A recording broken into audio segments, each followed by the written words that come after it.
ለሰባተኛው ጠቅላላ ምርጫ የመራጮች ምዝገባ እየተካሄደ ነው።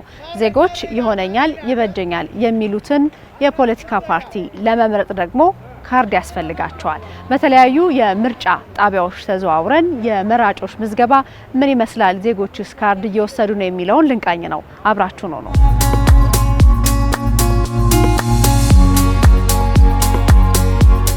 ሰባተኛው ሀገራዊ ምርጫ ላይ ለመሳተፍ የምርጫ ካርድ እየወሰድኩ ያለሁት።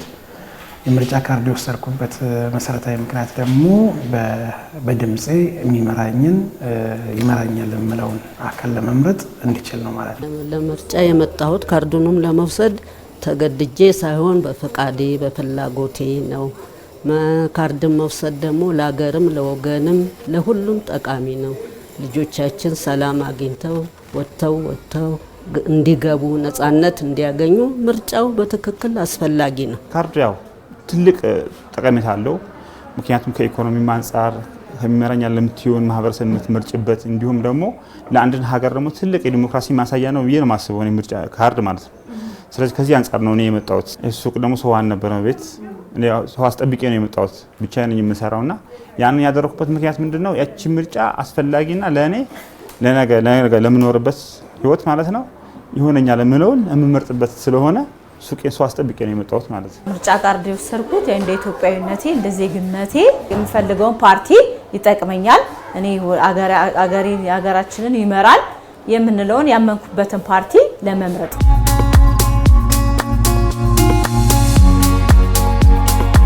መሪን መምረጥ ያለበት ህዝብ ነው።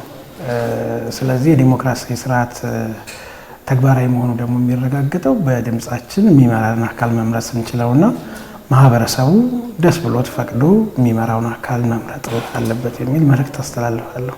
መጥተው በአካባቢ በግቢ ያሉትን ሂዱ፣ ምረጡ፣ ካርድ ውሰዱ ብዬ በራሴ ሀሳብ እመክራለሁ። አንድን ሰው ምርጫ መምረጥ ያለበት ለራሱ ሲል ለነገ ህይወቱ ልጆች ሊኖሩ ይችላሉ፣ ወንድም እህቶች ሊኖሩ ይችላሉ። ለዚህ ሀገር ደህንነት ስትይ፣ ለራስ ሰላም ስትይ ምርጫውን ራስሽ ወደሽ ፈቅደሽ የምታደርጊው ነገር መሆን እንዳለበት ሰዎች ያንን ተረተው ደግሞ ይሄን ነገር አስበው እንዲመጡና ወደ ምርጫ ጣቢያ መጥተው ካርድ እንዲወስዱ ይላሉ። 6 ቀን ስለቀረው መጥተው ጊዜው ገና ነው በማለት በመዘናጋት ወደ ኋላ ከሚቀሩ መጥተው ካርድ ቢወስዱ ብዬ እንትናለሁ። ልክ እንደኔ ማለት ነው። እና መጥተው ካርድ እንዲወስዱ እንትናላችኋለሁ፣ ጥሬን አስተላልፋለሁ።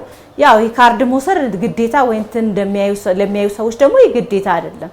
አንድ ሰው ይጠቅመኛል ለሀገሬ ይሆናል የሚለውን ፓርቲ መጥቶ መምረጥ ይችላል፣ ካርድ በማውጣት ድምጽ በመስጠት ማለት ነው። በኢትዮጵያ ብሔራዊ ምርጫ ቦርድ የጊዜ ሰሌዳ መሰረት ግንቦት 24 2018 ዓ.ም ድምጽ በሚሰጥበት የዘንድሮ ጠቅላላ ምርጫ የመራጮች ምዝገባ ከየካቲት 28 ጀምሮ እየተካሄደ ይገኛል። ከሰኞ እስከ ሰኞ አገልግሎት የሚሰጥበት የመራጮች ምዝገባ ላይ ዜጎች በካርዳቸው መብታቸውን መጠቀም እንደሚገባቸው ይነሳል።